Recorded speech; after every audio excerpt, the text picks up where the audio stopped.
happened? And you say, it's right on track. And they say, no, I don't think you're understanding my question. What physical evidence do you have that is giving you the license to feel better?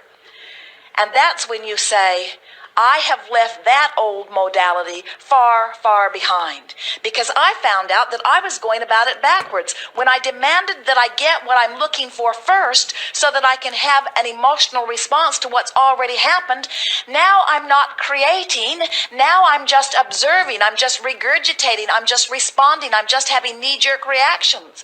Now I'm a conditional lover. Now I've joined the ranks of the other millions who are trying to control the conditions so that I can have a better feeling in response to the conditions. I'm no longer creating conditions.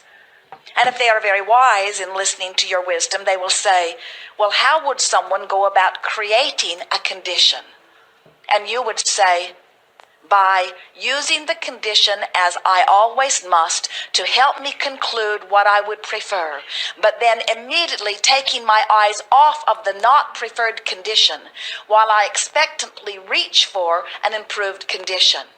And they would say, I didn't really hear what you said. Can you give it to me in easier terms?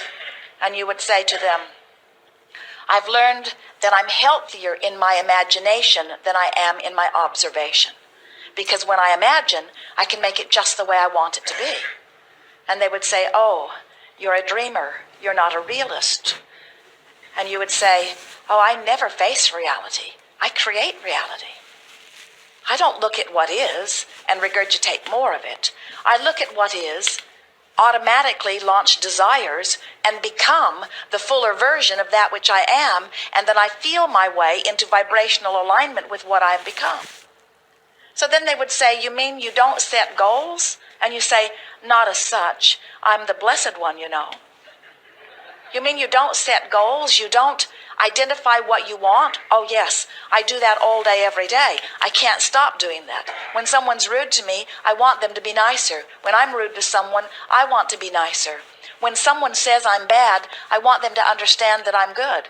When someone feels that they are bad, I want them to understand that they are good. When I or someone is sick, I want them to be well. When I am confused, I want more clarity. I can't stop deciphering life, and I can't stop setting goals. But something I've learned is that I automatically set my goals, and I've been setting so many of them that I've created this magnificent vibrational escrow. The source energy has all lined up and waiting for me. And now my work is to become vibrationally worthy of all of the good stuff that I've been asking for. Vibrationally worthy, they say. What in the world is vibration? How can somebody be vibrationally worthy? And then you will tell them the greatest secret of all. To be vibrationally worthy, you just have to care more than anything else, more than life itself, because it is life itself, how you feel.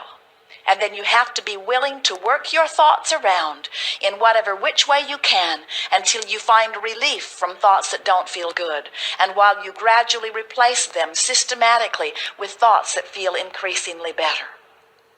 Well, how does one go about that? Well, you look out at people who annoy you, and you feel the discomfort of that annoyance. And then rather than asking them to change their annoying behavior, you just work it around in your mind so that they don't annoy you so much. Your friend would say, that seems hard. And you would say, it was hard for me at first, because at first I was so accustomed to just responding to whatever was. I would see something and I would have a knee-jerk response to it.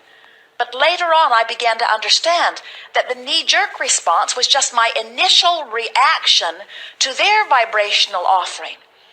And when I saw things that did not match who I am, I felt the discord of it.